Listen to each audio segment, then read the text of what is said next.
History. A narrative carefully constructed.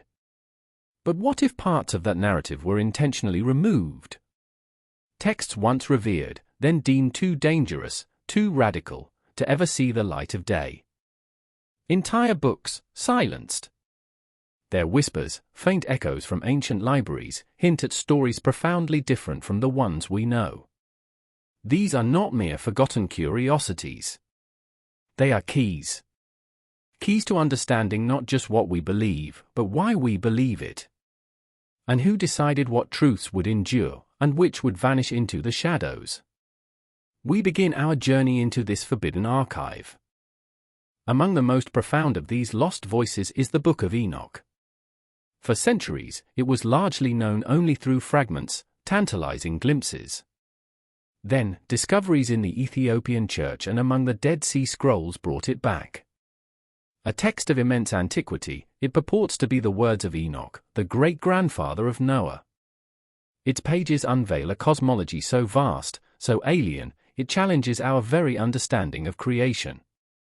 Angels. Giants. Celestial journeys.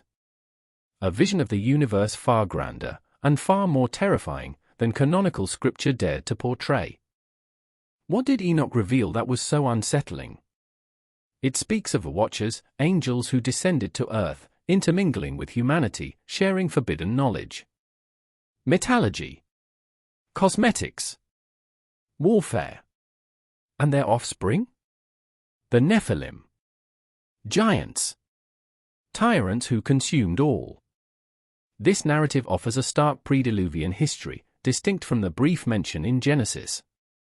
It delves into the judgment of these fallen angels, their imprisonment, and Enoch's own guided tours through cosmic realms, witnessing divine justice unfold.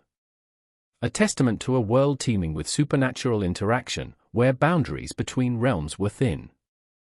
Despite its profound influence on early Jewish and Christian thought, it's quoted in the New Testament Book of Jude, and many early church fathers held it in high regard. Enoch was eventually cast out.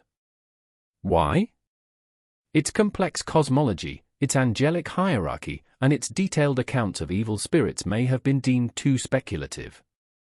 Too easily misinterpreted. As Christian doctrine solidified, there was a growing desire for uniformity, for texts that supported an emerging, unified narrative.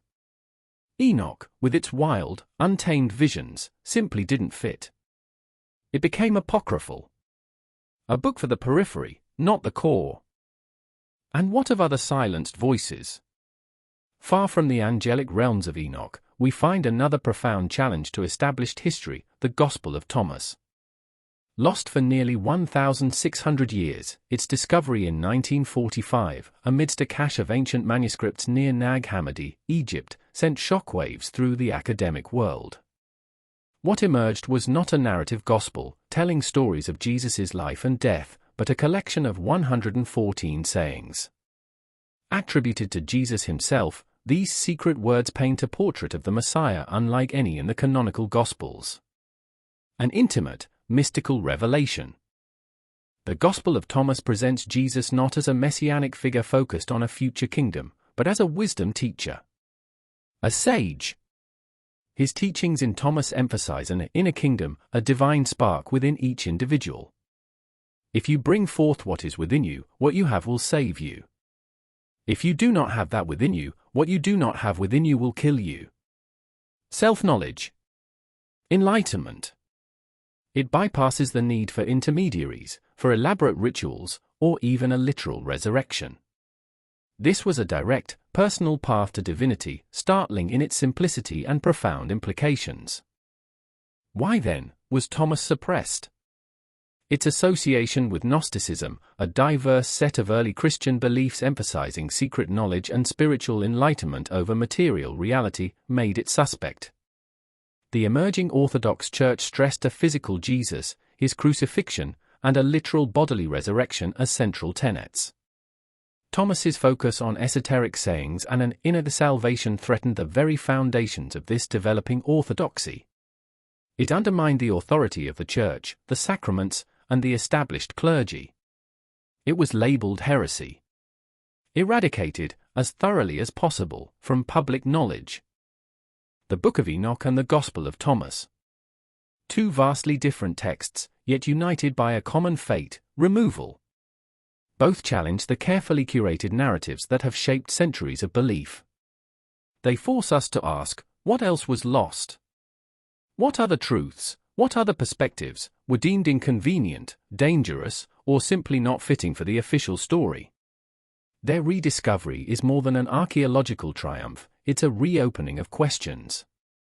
Questions about authority, interpretation, and the enduring human quest for understanding.